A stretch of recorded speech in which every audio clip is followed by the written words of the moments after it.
Herencia de carne. La notificación llegó un martes lluvioso. Mateo Ruiz había heredado la hacienda San Jerónimo de un tío abuelo llamado Ezequiel, a quien jamás conoció. El abogado le entregó las llaves con manos temblorosas y una mirada extraña que Mateo interpretó como simple incomodidad profesional. La propiedad estaba a 3 horas de la Ciudad de México, perdida entre cerros cubiertos de niebla. Al llegar, la hacienda se reveló como una estructura colonial en decadencia. Muros de piedra, carcomidos por el tiempo, ventanas rotas que parecían cuencas vacías. Mateo empujó la puerta principal y el olor a humedad, mezclado con algo dulzón y putrefacto, lo golpeó. Recorrió habitaciones llenas de muebles cubiertos con sábanas fantasmales, fotografías descoloridas de rostros severos que parecían seguirlo con la mirada. Fue en el sótano donde lo encontró. Bajó por escaleras de madera que crujían amenazadoramente. La luz de su linterna reveló hileras interminables de estantes. Sobre ellos, cientos de frascos de vidrio grueso, cada uno etiquetado con fechas y nombres. Dentro flotaban órganos perfectamente preservados en un líquido ámbar en corazones, hígados, lenguas, cerebros. Algunos frascos contenían ojos que parecían observarlo, acusadores. En el centro del sótano había una mesa de madera manchada con surcos profundos, como canales para drenar líquidos. A su lado, instrumentos quirúrgicos antiguos alineados con precisión obsesiva. Mateo sintió náuseas, pero no podía apartar la vista. ¿Qué demonios había estado haciendo su tío aquí? Los frascos más antiguos databan de 1847. Mateo los examinó con repulsión fascinada, leyendo los nombres grabados en las etiquetas: An Sebastián Ruiz, Corazó N-1847, Dolores Ruiz, Lenguau, -1863, Vicenci Ruiz Cerebru, -1891, todos compartían su apellido. Toda su familia muerta, preservada en formol, observándolo desde el cristal. Encontró el diario esa misma noche, escondido en un cajón secreto del escritorio del tío Ezequiel. Las páginas amarillentas crujieron bajo sus dedos. La letra era apretada, casi frenética. El ritual debe continuar, decía la primera entrada. Es nuestra obligación con los ancestros. A través de la carne, somos eternos. Mateo leyó con horror creciente. Su familia había practicado durante generaciones un ritual ancestral traído de España. Creían que al consumir los órganos de sus muertos, heredaban sus recuerdos, conocimientos y fortalezas. No era simple canibalismo, era transferencia. Los vivos se convertían en vasijas para los difuntos. Probé el hígado de mi padre anoche, escribía Ezequiel en 1978. Ahora puedo recordar la revolución como si la hubiera vivido. Siento su valentía en mis venas. Escucho sus pensamientos mezclándose con los míos. A las entradas se volvían más perturbadoras. Descripciones detalladas de preparaciones culinarias, recetas macabras, efectos secundarios. Las voces no callan. Todos ellos gritan dentro de mí exigiendo ser recordados. Mateo cerró el diario, temblando.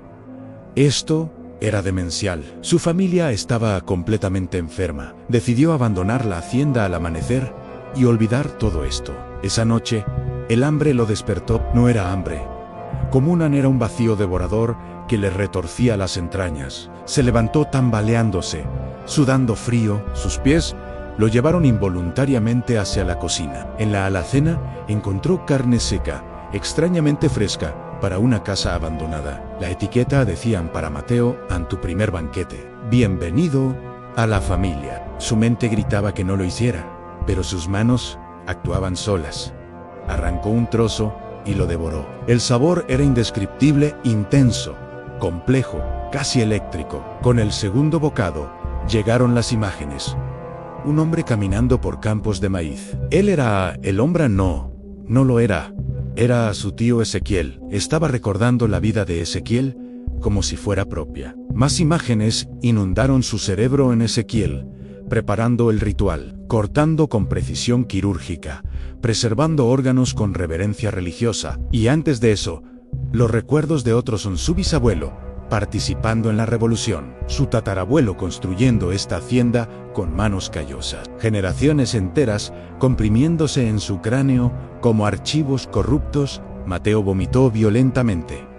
Pero el hambre regresó más feroz. Comió masan y masan hasta que colapsó en el suelo de la cocina, convulsionando mientras siglos de memorias ajenas se infiltraban en cada neurona. Ya no sabía dónde terminaba él y comenzaban los otros.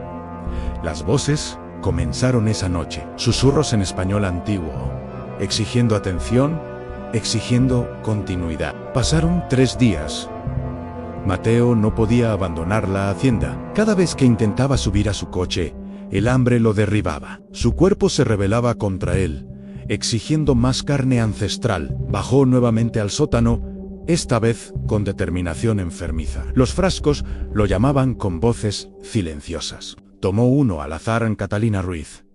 Corazón en -1923. Lo abrió con manos temblorosas. El órgano estaba perfectamente preservado, latiendo imposiblemente en su mente. Lo preparó siguiendo las instrucciones del diario, asándolo lentamente con hierbas específicas que encontró en la despensa. El aroma era nauseabundo y delicioso simultáneamente. Al comerlo, Catalina despertó dentro de Elan una mujer fuerte que había sobrevivido la pandemia de influenza, que había enterrado a 4 hijos. Su dolor se volvió el dolor de Mateo en sus memorias de pérdida, ahora suyas. Lloró con lágrimas que no eran completamente propias, sintiendo el peso de una vida ajena, aplastándolo. Noche tras noche, el ritual continuó. Cada órgano consumido traía una nueva voz, una nueva presencia. Su mente se fragmentaba en cientos de personalidades superpuestas. A veces era Mateo, a veces era Vicente cazando venados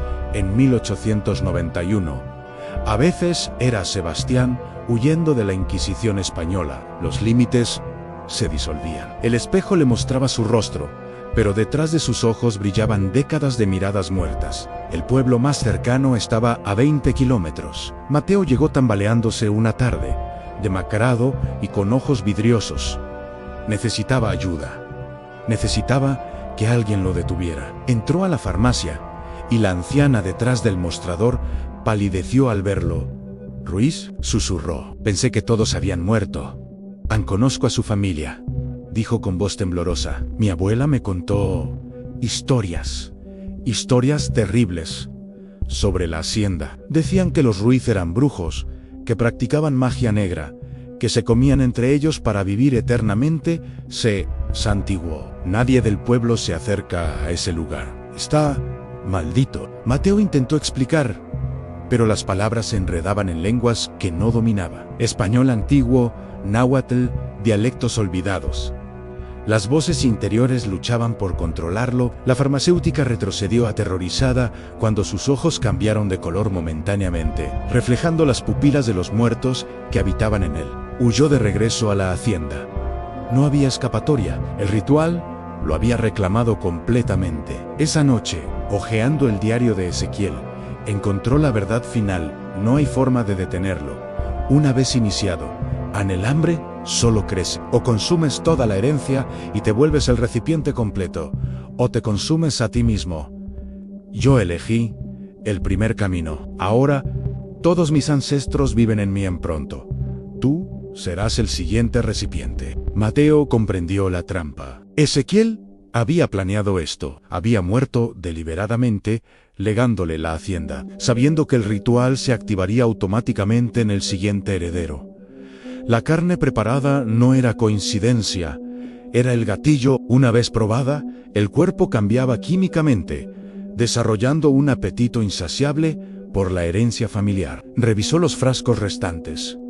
Quedaban al menos 50 vidas esperando ser absorbidas. Si las consumía todas, ¿qué quedaría de él? ¿Todavía sería Mateo Ruiz?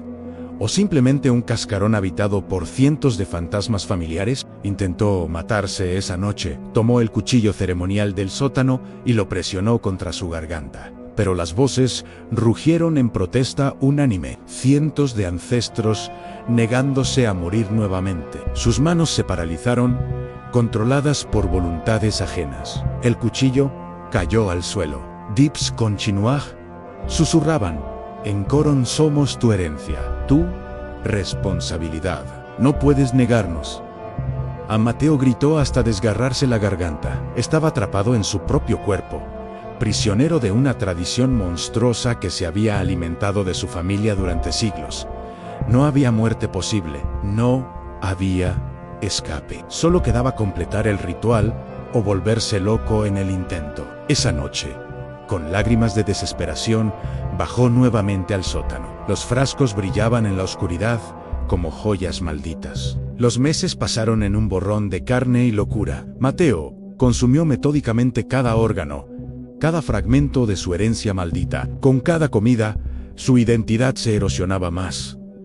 Ya no dormía, los ancestros no necesitaban descanso. Ya no pensaba con claridad, demasiadas mentes discutiendo simultáneamente en su cráneo. Su cuerpo comenzó a cambiar. La piel adquirió un tono ceniciento, como si la carne muerta que consumía lo estuviera transformando desde dentro. Sus ojos se hundieron profundamente, rodeados de ojeras violáceas. Podía sentir los órganos ajenos reorganizándose en su interior, acomodándose como piezas de un rompecabezas anatómico imposible. Una noche de tormenta, consumió el último frasco en Ezequiel Ruiz, Cerebrum -2023. Al tragarlo, todo hizo clic.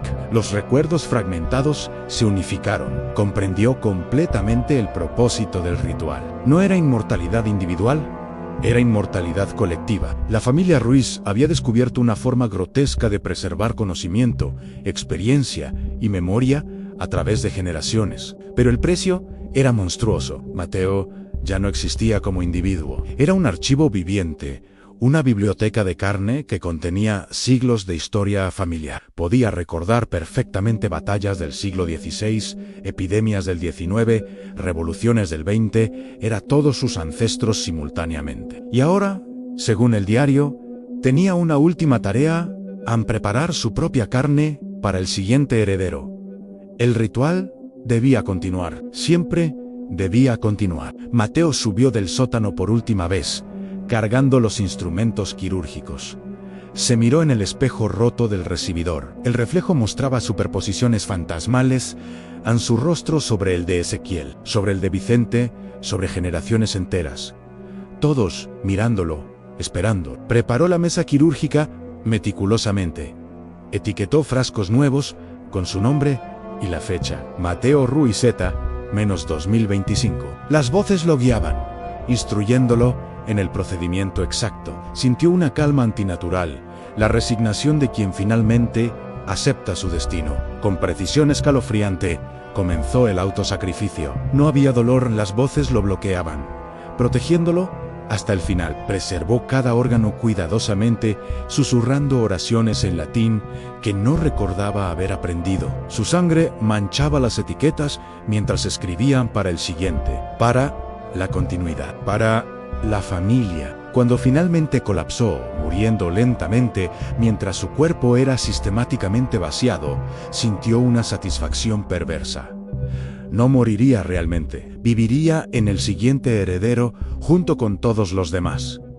El abogado ya tenía instrucciones. Había otro Ruiz, un primo lejano que desconocía su herencia. Pronto recibiría la notificación.